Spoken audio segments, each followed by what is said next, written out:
said to me, Ntsiki, you're studying winemaking. Come with me. We're going to a winemaker seminar. When I got there, I found it's only white people. There's no women. There's only one. Actually, there was one woman registering everyone at the door. And then I was like, at least there's one woman. She finished registering everyone. She closes her book and she left. So I said to the general manager, I said, listen, I think I can't be here. Look, there's only, and he was like, his question was, how are you expecting this to change?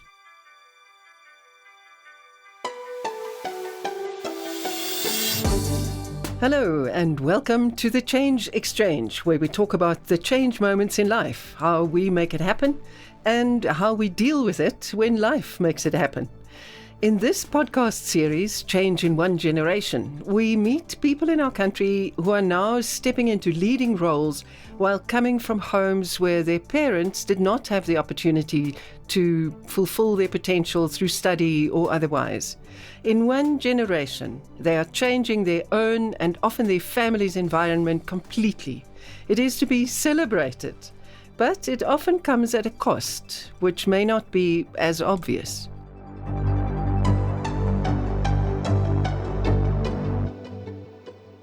I am your host, Ruda. I am joined at the microphone by Dr. Frank Magwegwe, who teaches financial wellness and personal empowerment at Gibbs in Johannesburg. And one of Frank's main areas of research is the science of change. And our guest today has a quite astonishing story. I've interviewed her before and it just left me speechless. Ntsiki Biyela grew up in a semi-rural area in KwaZulu-Natal. She had never tasted wine when she went to Stellenbosch University in 1998 to study winemaking. And today she has her own company, Aslina Wines, making and marketing her own wines worldwide.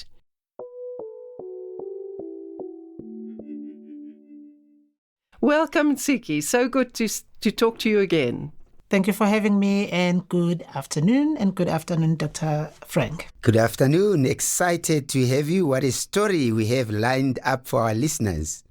Indeed. And before we ask Ntsiki to tell her story, please recap your wonderful formula of change, Dr. Frank, because we will be building on that throughout the conversation. Absolutely. And for me, because I want to get straight into the story, Ruda, it is simply to say and remind our listeners that human beings often find change difficult, even though we're quite adaptable. So the change formula simply says, for any change to take place, 3 things need to be in place. Number 1, the individual must be dissatisfied with the status quo, some unhappiness with what's going on in and around their lives. Number 2, they need to be a vision of a future. If I embark on this change, what looks ahead for me? Finally, the individual must be able to take first steps. What is interesting about this formula is that we say D times V times F must be greater than resistant to change. Any one of D, V, and F cannot be 0 because 0 times anything is 0. So we look forward to unpacking the story of our guest, looking for that D, that V, and that F in her story. And that's it for me, Ruda. Thanks so much. And I can hear that I actually warned Frank and I asked him to keep it short. And I can hear that the story. Yes. That he's trying very hard. Thank you. Ntsiki, you were born 78 in Matlapatini, Zululand, grew up milking cows, I'm sure doing other things like similarly. Graduated high school, worked for a year as a domestic worker. It's that for me is always, if in the light of where you are now. And you had a number of unsuccessful grant applications, and then suddenly you got a bursary, which is completely astonishing, from SAA to study, what are the big words? Viticulture and oenology. Did you even know what it meant? No, actually, I didn't even know what the names meant. I had to Google. Luckily, because where I was working, I had access to be able to Google stuff. So I had to Google to check, what is this? So, and when I saw it's like winemaking and whatnot, and I thought, it's Hunter's Dry and Crossbow. So, so that was the initial thought. Well, before I actually came to Stellenbosch, and I was like, oh no, it wasn't that. You know, when I was looking at this background information this morning, I thought it was a decision to step off the edge of your known world into the complete unknown. Frank, on the other side of your equation, the R is resistance. Yes, I want to carry on with what I've always done. Fear is enormous. Ntsiki? When I think about the fear part, that's why I always say sometimes, I'm not sure if I was being naive or what, but I think when, first and foremost, for me to leave home, the village, go to the city to work as a domestic worker, that was the first part for me to say I needed to change. And that I saw it as a stepping stone. And that's so interesting for me, because I made a note here. You used the word stepping stone. So I'm wondering, you said, from the rural areas to the city to get the job as a domestic was a stepping stone. So to you, stepping stone to what? What was the vision? Where were you going? Because I think that's quite interesting when we think of change. It was a stepping stone to information, stepping stone to something that might open up, because the cities got opportunities while villages don't have opportunities. So it was a stepping stone to the bigger world out there that I didn't know. And so when I was working as a domestic worker and I got an opportunity that the family had said, you know what, if you want to study, we'll pay for you to study. And I applied and I got accepted. But when the scholarship came, it was now a choice. Do I stay here? But I thought, they have to pay from their own salary to help me go through university. Well, this is a scholarship, so it's free, basically. The other part of me was I needed to get a job so that I can support at home. I need money fast. And this is 4 years, and I'm not going to be getting any income. So, but at the same time, it was like there were so many, thoughts in my mind. How did you make that choice about not earning the money immediately? Because that is so immediate. The need and the feeling of having to support your family and all of that, and to choose almost against that. What swung that for you? I actually don't know what swung. It was, I knew that here's the thing, I knew I wanted to study. See, that I was clear with. So the other issues, they were not really the deciding factor. They were secondary. They were secondary. But I knew that first and foremost, I need to study. Because once I study, I can then be able to do 1, 2, and 3. Yes, I need money now. But also with the help of saying, okay, when, as I said, when my mom was advising, and she was saying, you know what, 4 years goes fast. And I thought, actually, you know what, this is a big opportunity. As much as I didn't know what it was a big opportunity to study. It could have been anything, but the word that was in my head was study. Take us back to when you arrived. It was 1998, I think. And in the 99, in the heartland of white Afrikaans farming, the agriculture department at the University of Stellenbosch. What was it like for a young black girl who didn't speak a syllable of Afrikaans? So, that was daunting, if I can say, because I remember the guy actually who had recruited us from university, from school, because I got all this information from the school. So when I got to Stellenbosch, we arrived at his house. He wasn't there, and then I had to go buy bread. That was basically my first stumbling block, really, because I needed to go buy bread, and we were still buying things over the counter. So I get to this shop, and I realize everybody speaks Afrikaans, and I speak English, and nobody understands what I'm saying. So I need to speak Afrikaans. So I had to first think, what was bread in Afrikaans? And immediately I remembered what that was. So I just said the word, and then I got the bread, I paid, and I left. I wanted bread, I wanted tomatoes, I wanted other stuff, but I was like, there's just no ways I'm going to be standing trying to think about something that I actually don't know. So, and I walked away. So, and I was like, what kind of a world is this? And then arriving on campus on my first day, I remember standing above the library and I look around. It was all white people, like all white people. They're walking past me, speaking something I could only hear and I couldn't really hear anything else. And I'm thinking, what is going on? Like I felt, it's like, you're in an alien world. Oh yeah, like it's just, it was completely different. Frank, how does that fit into the theory? Because this feeling of being alien, someone has described it as being the X among the O's. Correct. Whatever the differences are, whether it's gender, whether it's color, whether it's what. But I mean, this is an extreme example. It is. And how does that work? Yeah, so in fact, what happens there is so interesting. I was listening to that. So the body is constantly looking for threats in the environment, right? So that's just we are wired for survival as human beings. So in a scenario like that, immediately the body picks it up as I'm threatened, and we kick into often those three areas of either we freeze or we fight or flight. So in other words, the automatic stress response kicks in and we feel stressed. So here you are in this world, and biologically, when you are standing there by the library, the body is responding. You're under threat here. Do something. I'm keen to learn and to for the benefit of our listeners, to understand this change model. What can you take us through if you can recall that time? I think I was frozen because I stood still there. I stood still with my book, just looking around, and luckily, there was this one lady who came through, Tulaniani. She's closer, but because she's based in the Western Cape, she was speaking Afrikaans. So she came through and she asked me if I was okay. I was like really lucky just that there was this one person out of this sea of white people who just came through. And then I showed her, because I couldn't pronounce the name, to where I was supposed to go. And she said, actually, we're all going that way. Went with her to get to the hall. And that's where actually I met people who were like me, from KwaZulu-Natal, who were coming to study the same course.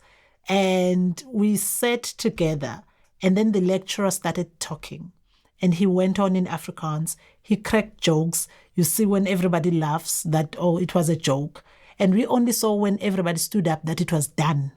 And then we walked out. And I remember when we got out, my other colleagues whom actually I had met then, they were like laughing outside. They're like, you know what, guys? We can't be going anywhere else. Like, if this is what it is. And I think I ended up spending the whole day. I was like, I'm not going to the next one. I'm not understanding what's going on here. So that whole week, because it was orientation, I attended it some and I didn't attend some. So it was...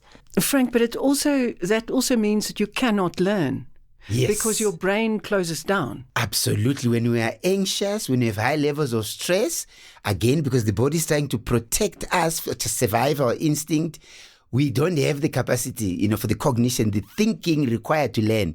It's just the brain is saying, but how? You don't have time for this. You need to survive. You can't be learning, right? Now in front of me is this foreign land I'm finding myself in. So you can't learn, you feel threatened, you're really thinking about, can I be here? Can I make it? Must I go home? Did I make the right choice? Emotions of regret also kick in. Definitely none of this is conducive to learning. It's spot on, Ruda. We'll be right back after this word from our sponsor. People don't spend a lot of time thinking about financial services. They simply think about the money they need to do things and the things they need to do with money. That's why at BrightRock, we don't think of ourselves as a financial services provider. Rather, we're a money company. In fact, we're the needs-matched money company. Everything we do is about meeting people's changing needs. That's why we created the first ever needs-matched life insurance that changes as your life changes. And because we want to meet people's changing needs throughout their lives, we set out to learn everything and share everything there is to know about change. We call it Change Science, and you can learn all about it at the Change Exchange, a free resource that's filled with tips, tools, and inspiring stories to help you navigate change in your life. You can find more on changeexchange.co.za or on your preferred podcast platform. Just search for Change Exchange. Made just for you by BrightRock, the first ever needs-matched life insurance that changes as your life changes. Welcome back to Change in One Generation, where our guest is winemaker Ntsiki Biyela. Ntsiki, but you came very close to actually giving up. Not immediately, but I don't know exactly how long after that. But there was a moment when you thought, no, this is just simply impossible. Look, I knew that it was impossible, but one of the things I knew at the same time was I wasn't going to go back home. I was like, here's the thing. I was clear that I'm not going back home. Yeah. Because I was like, if I go back home, what am I going to do? I don't understand what's happening here, but at least I need to try and figure it out. So going home. So how did you approach that? Was not an option for me. Sure. What did you do in practice? When the second year students came back, then there were more black people who came back. And one of the ladies, it was Pearl, I remember, she told me about student counseling. So I went to student counseling, and I remember that I got to them and I told the lady who was talking to me to say, you know what, I'm going to fail. I know that because I don't understand anything. But you guys need to help me out so that the university doesn't kick me out. So she was like, okay, fine, let's see how we can figure this out. And they asked me if I was willing to do there was a bridging program, which was for people when you're coming to the university. And I said to her, no, I don't want to do the bridging program. I want to go straight. I want to do the first year straight one, because if I do the bridging program, that means there are other courses I'm not going to be doing. So I want to do just the straight course. And she was like, okay, fine. Because otherwise it would take an extra year. Exactly. And you didn't want to do that, yeah. So then she said, okay, fine. What you're going to need to do, you're going to need to come and see us every time you're going to have sessions with us. If you attend your sessions, if you happen to fail, we will then write a letter. The university will not kick you out. They will give you a second chance. So change is a team sport, and when you have people around you who are supporting you, it's still a daunting journey because you are the person in it, but certainly it becomes a little bit easier. And that's what I'm sensing, what happened for you as you went for those sessions and made friends, I guess. Did you take language lessons in some way, or did you just immerse yourself? Well, you were immersed. Yes, she was already immersed. And you just picked it up. Yes. So I think for me, the fact that I knew that then if I fail, the university is not going to kick me out. Okay, now that I've got that option, I need to do as much as possible, give my all in this space without worrying about failing. Because now failing is out of the picture. It's like the part of failing has been moved. So I can now just put everything I have into this and see how it goes. And I passed. Well, I failed few courses. I failed few courses like everybody else, like 2 courses, and then I passed the rest, yes. Which means I'm going to my second year. So I think that pressure alleviation from the counseling and knowing that the university wasn't going to kick me out, because that was my key point. The university is going to kick me out. So knowing that the university wasn't going to kick me out if I fail, so it was like, now I need to just focus and put all my energy here. Do you remember a day when you sat in class and you thought, I actually understand what the guy's saying?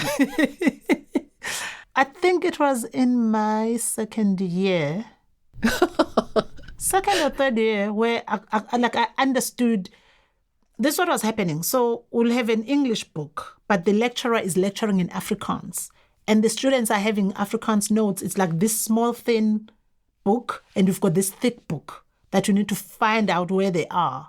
So I think some of the things that were helping is that there are words that are taken from English to Afrikaans. Yes, so, it sounds similar. Because of that, then you could actually follow where they are in class. But also what we did, then we had to ask for tutor classes, because you're attending the class, you come out, you're like, I know they are here, but I need to go put everything again in to try and figure out what's happening. But getting tutor class, it helped, because then we had to have an extra class. Frank, but it's absolutely your equation. The dissatisfaction, I mean, that remains the same. Strongly. The vision is becoming stronger and stronger. Yeah. And she finds steps to take, first without steps. A doubt, yeah. And the resistance, possibly feeling ashamed or whatever, is just not even on the table, because it's the vision is too important. And strong, yeah. And the baby steps are clearly there. when I was working at Delheim as a student, so I was working at tasting room in the vineyards and everywhere else. When I was working with Philip Consendius, he was one winemaker who he was struggling with English, shame. He was struggling with English. But there was one thing that I saw in him. It was the passion of winemaking. And I was like, I want to be like this guy. And I could see how much he wanted to teach me, but he was struggling to pass the information because of the language and all that. Sometimes I could say to him, no, you can speak Afrikaans, I understand. While I actually can just pick up the bits and pieces there and there, but he made me say I wanted to be a winemaker. While at the university, I have Prof. Acha, who the way he was teaching viticulture, I was like, I want to be a viticulturist. So I was like literally like a cat stuck between the milk and the meat. But then there was this one winemaker also was working at Delham. I remember I was cleaning barrels that day. And then he said to me, you know, when somebody look at you and they have a face of concern for you, because obviously he understands the industry, he knows the industry. And he said to me, not everybody will be for you. Just open your eyes and watch out, you know. And I found it very sweet of him, such an amazing guy. And I said to him, I'll be fine, you know. But I could, again, it goes back for me to say sometimes language is, as much as language is an issue, language is not an issue. It's the energy that we exchange. And then there was this one time I went with the general manager at Delheim. He said to me, Ntsiki, you're studying winemaking. Come with me. We're going to a winemaker seminar. I really got so excited because I was going to a winemaker seminar. I'm studying winemaking until I got there. And it was only white people. I don't know what I was expecting in my mind, but anyways, I think when I got there, I found it's only white people. There's no women. There's only one. Actually, there was one woman registering everyone at the door. And then I was like, at least there's one woman, you know? And she finished registering everyone. She closes her book and she left. And I thought, what the hell?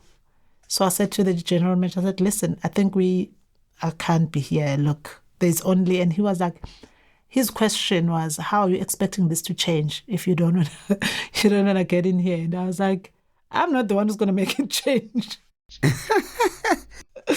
And it is, yeah. But except that you were. but then I was like, so, and then we got in and sat, and they went on in Afrikaans and da. But again, I was like, damn, this is the industry I'm getting to. And I think there was one moment I got scared because I was thinking of what's happening at the university in my class, that when the lecturer tried to speak English, the students make noise telling them that it's an Afrikaans university. You can't be speaking English. And so the lecturer will then have to speak Afrikaans. And then here I'm coming to this space where it's winemaker seminar, and I'm like, I thought the university was hell. I think this is hell times because I don't know what it's going to be, but damn, it looked scary. Ntsiki, when you got the job as the chief winemaker at Stella Khaya immediately after university. Is that right? Yes. So I worked for the first 6 months. I was the junior winemaker and the consultant. I think, okay, one of the things, there's a friend of mine now, she used to say, see and be seen. So when I started working, I was like, she said, see and be seen. I was like, I'm going to need to make, one of the things I need to make sure is that I go out there and meet people. But not just meeting people, but they must meet me. That was one of the things that were part of the plan when I go out there. And two, when I started working, I knew that at some point I'm going to start my own company. It was thing, even while I was at varsity, I knew that I wanted to start my own company. It's going to name after my grandmother. I had this whole story. So when I started working, I remember the consultant, I was supposed to bottle a wine, and I realized that he said, you can call me, I'm going to be on leave, call me. I called, the phone goes on voicemail. I'm scared to bottle the wine because I'm looking at the analysis. It's my first time. I'm thinking, how am I going to do this? I went straight and looking at the book and called a winery. I remember I called Nederberg, and I called one of the guys I had been with. It was Tariro, and then he passed me to his boss. And I was like, I need to bottle. These are the analyses. I need help.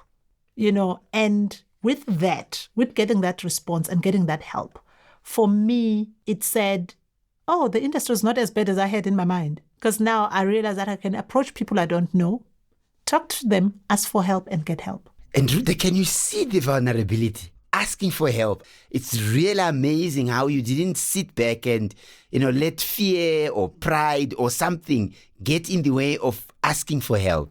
No, I think it's unbelievably brave. Tenacious, right? And then you, after the 6 months, you were appointed the head winemaker. Yes. So I had to deal also with the farmers. What was that like for you to finally get, or not finally, but to get that acknowledgement? I mean, you have been, it was 4.5 years later. I wanted to be an assistant. It was like unbelievably difficult. And now suddenly, boom, you actually had the name job. And the office and the big job. When I was looking for a job, I was looking for a job as an assistant winemaker. My reason behind was I need to learn from somebody. And so, because also it was my understanding while I was working at Delheim that when you come out of university, you've got all the technicalities, but not the practical experience. And this is a big job. When you're making wine, you're dealing with money from the word go. You're dealing with the vineyards. That's money already. It's not like it's going to be papers until it gets to be money. It's money from the beginning. You're dealing with somebody's money. And so I was like, I wanted to be an assistant. And I remember my boss said, no, you're going to have a consultant. So after 6 months, when I was at office to be a winemaker, and I was like, he said, no, you can still choose a consultant you want to work with. And there was this one guy that I had where he was making wine for someone else, but in our cellar. And I asked him if he could consult for me. That was Mark Carmichael Green. I was like, and he said, yeah, sure, I can be your consultant. And he literally taught me a lot of stuff. And it was, for me, he was a good consultant because he was a consultant who was available, a consultant who understood that I just got out of varsity. I'll do the wrecking, I'll do everything, and you'll tell me why certain things, they go a certain way. So I literally worked in that way. But also, I was making sure, again, still, when there's winemaker seminars, I'll go because I need to meet people. I need to make friends in the industry. I need to build these bridges and, see and be seen. And I did that.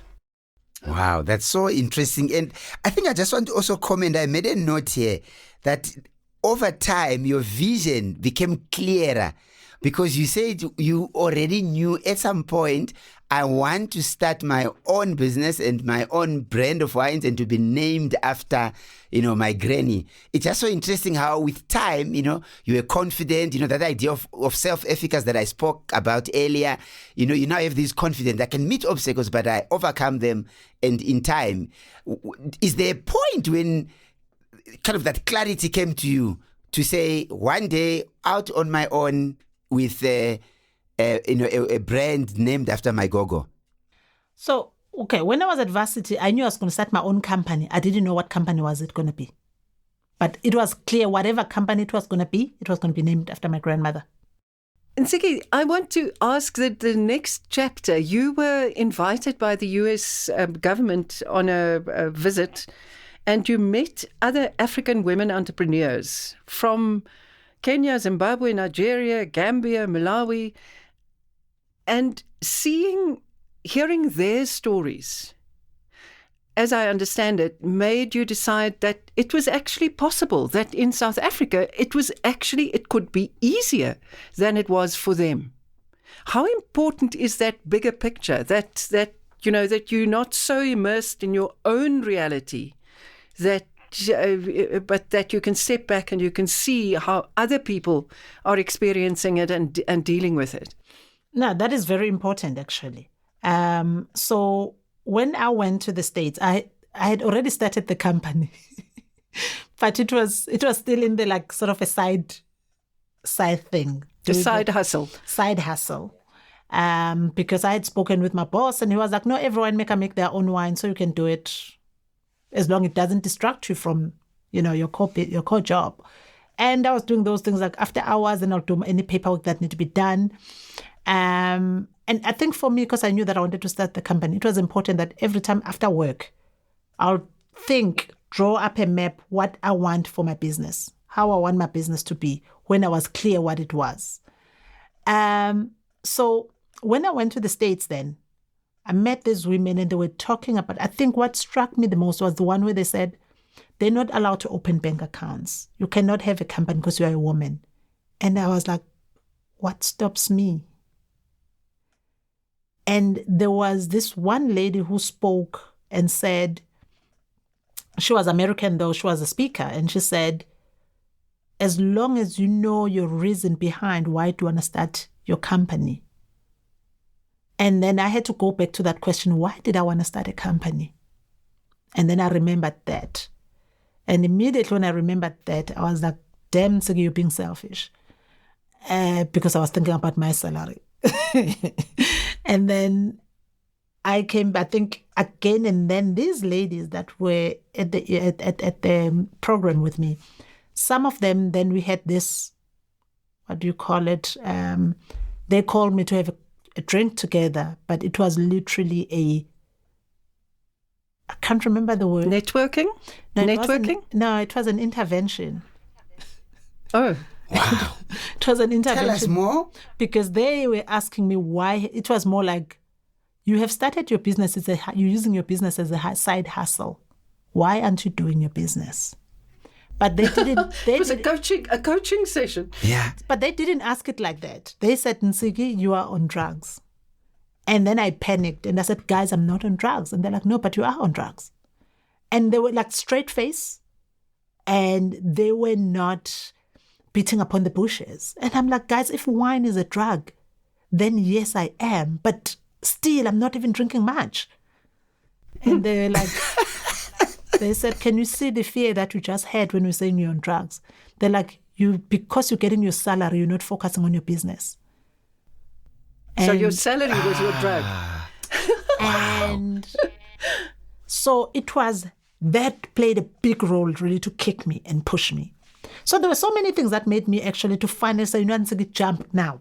That was that. That was the lady who was speaking and saying, what is your reason of starting a business?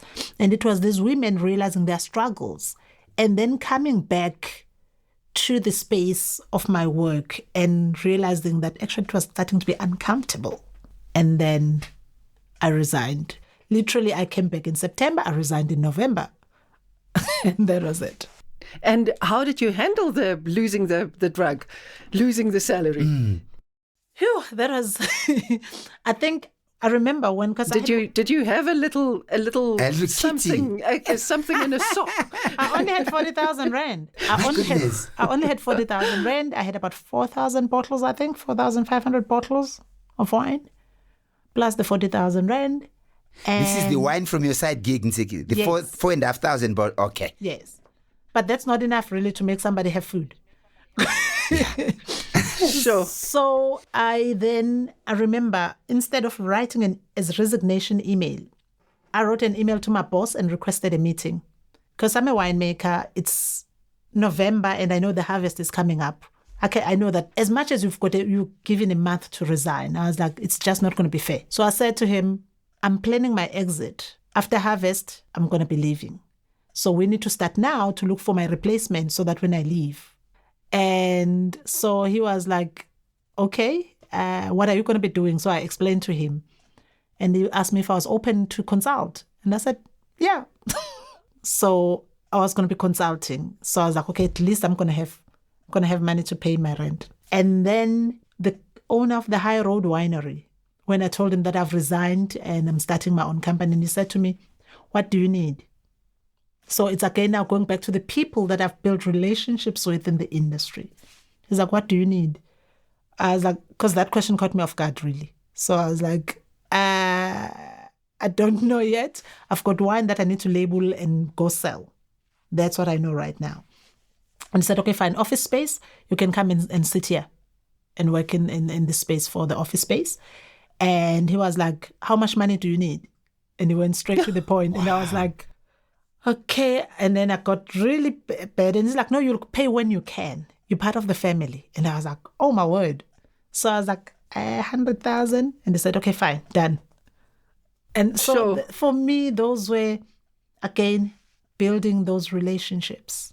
Yes. And I mean, that's social support. That's social support. It's really consistent, in the story. And I think what's so interesting, we must highlight it for our listeners, it's you were deliberate about it. You were deliberate about building bridges. You were deliberate about building networks. Even the way you thought about your resignation, that also talks to how relationships are important to you. Boss, I need to see you because, I know it's going to have devastating impact, to just exit. So there is something kind of in your story real around deliberate building of bridges. And then, like we've seen in all our stories, Ruda, they are just those people who come at the right time and they help you navigate change.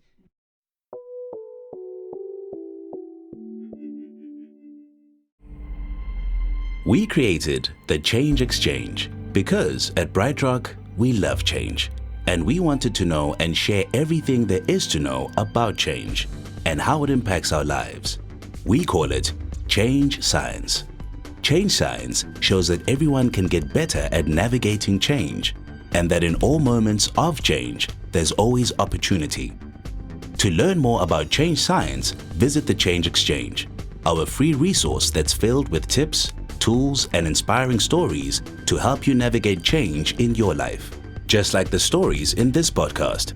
You can find many more on changeexchange.co.za or on your preferred podcast platform. Just search for Change Exchange. Made just for you by BrightRock, the first ever needs-matched life insurance that changes as your life changes.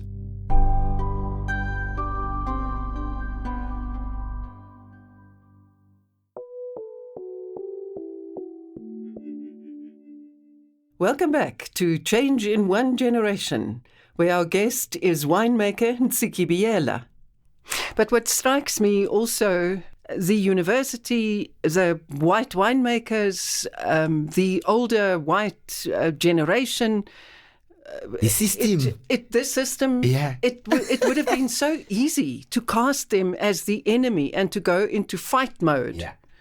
But you never did that. You saw them as, this is the field in which I want to work. These are the people. I will build bridges. I will make connections. That is completely astonishing. I think, again, talking about being deliberate, well, there were no words to put it what it was. It was just a thought in my mind. I need to do it this way. I need to do it that way. I must go this path. So, and it's the next step every time. Yes.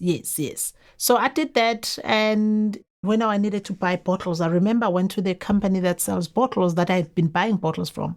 I sat down with the owner and I said, listen, it was African Seller Suppliers. I said, listen, I need to buy so many bottles, but financially, I can't afford to pay you now. I was like, I can pay you in the next 4 months. And I showed him, I've got an order, this and this and this. And he was like, that's fine, I'll give it to you. While I was working at Stellenbosch, I was dealing with them. And I was honest. When we cannot pay them, I was never saying we're going to pay you. I was like, no, listen, we don't have money right now. But there's going to be somebody paying at that time. Just wait for, I know we're on 90 days now, but give me another month. I'm going to make sure you get paid at this month. I realized that for me, honesty was, again, the key, especially with the suppliers. Because they knew when I say... But also, Ntsiki, it wasn't also just honesty. I think, for our listeners, when we deal with, it's often tempting to just say I'm on my own. But the way you ask for help is just unbelievable. I mean, you're talking, people would feel, but you've just started a business. It's embarrassing to tell people you don't have money to buy bottles. But you're saying it just came naturally to you. You asked for help and boom, a solution was put on the table. So there's really a theme of change is it's a team sport. Yes. And for our listeners, it's important to be willing to be vulnerable or, not necessarily using the big word vulnerable, to just ask for help. To tell people what's going on in your life and where they can assist you if they can. Also, I think while I was working at Stellenbosch, because I was involved with Pinotage Youth Development Academy from 2012, just close to my resignation. And the chairperson and his wife of the PYDA, they became my mentors. So when I was resigning, I now have mentors as I'm starting my business, as I'm getting full on with my business. So that was, again, another part. Yeah. You really built a network constantly. I want to touch on one other thing before we end this conversation, and that is when you make such a radical change in your life. You said to me in our previous conversation that you now live in two worlds. In the one, you're on your high heels in the most sophisticated of environments with your glass of wine, and you're probably speaking mostly English. You've also spent time in France. I don't know how much French you've picked up, etc., etc. And then you go home and you sit on the ground with your granny and you shuck mealies. How does one work with that? I was thinking of that. I'm so glad you brought that up. Yeah. Let's hear from Ntsiki, because you're now in two completely different worlds. Yeah. It's about how you look at it, I think. Because for me, that is the space that fills my soul. When I go home with family, just example, when I was during lockdown, because lockdown caught me when I was at home. And I went with my friends and cousins. We went to fetch wood in the forest. Samba Soteza. And for me, it was grounding me. Like, when I go home, it's a place of grounding. That's that. It's a place of grounding. It's a place for me that makes me feel fulfilled. While on this side, it's a place of work. I need to be in a certain way. And you don't feel the need to mix the two, to bridge the two. You can have them separate, and that's fine. That's actually good. Well, I talked to my cousins. By the way, my grandmother is late. But I talk to my cousins and my sisters about business. We do discuss business, how, not about the winemaking business, but business in general. But what is it that needs to be done? Well, how can we move? How can we do something extra at home? Is there something that can be done? We have those discussions there and there, sporadic. How can we make it better financially so that we can be able to have something to sustain us? So that's the part. Frank, a word in summary. I think for me, we've listened to so many of these stories. I think what stood out for me is three things. I think it's the vision that was a little bit blurry became very clear and perhaps even forceful in time. That's number one. And that is needed for change, because then you can handle change. I think the second one is just how deliberate you were in seeking social support, or in other words, building bridges and connecting with other people. I think lastly, it's interesting how you balance both worlds, because it almost sounds to me like you're saying, the other words grounds you, the other words connects you, reminds you of who you are, where did you come from, but also the things you still want to achieve. So definitely, I sense you're quite comfortable, with change, and you have demonstrated it. And you're not, what's the word?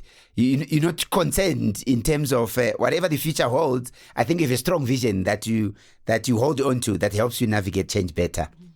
Ntsiki, thank you so much. We've come to the end of today's conversation. I do hope we come across each other again. And for our listeners, Ntsiki Biyela from Aslina Wines, which is sold now literally from Japan to the US. And she's promised us that she will start marketing more in local markets as well. So you may see them soon. Ntsiki, all of the very, very best. Thank you for joining us. Thank you so much for having me. This was a great conversation. Thank you for giving us the time to talk to you. Yes, and sharing so openly. Yeah, thank you. Thanks. I didn't know that there's this mathematical thing behind this whole thing. I hope, Dr. Magwegwe, you won't mind, because probably I'll have to drop you an email just about this mathematical information. I really like please. I feel like I've got so many things I need to ask on this whole thing. We can connect and carry on the dialogue. Yes. No, I'm like, I'm intrigued. Thank you for your kind words. Yeah. To our listeners, thank you for spending time with us. This is part of a series of podcasts called Change in One Generation. Do listen to the other ones. The stories are really wonderful and inspiring. Go well until next time.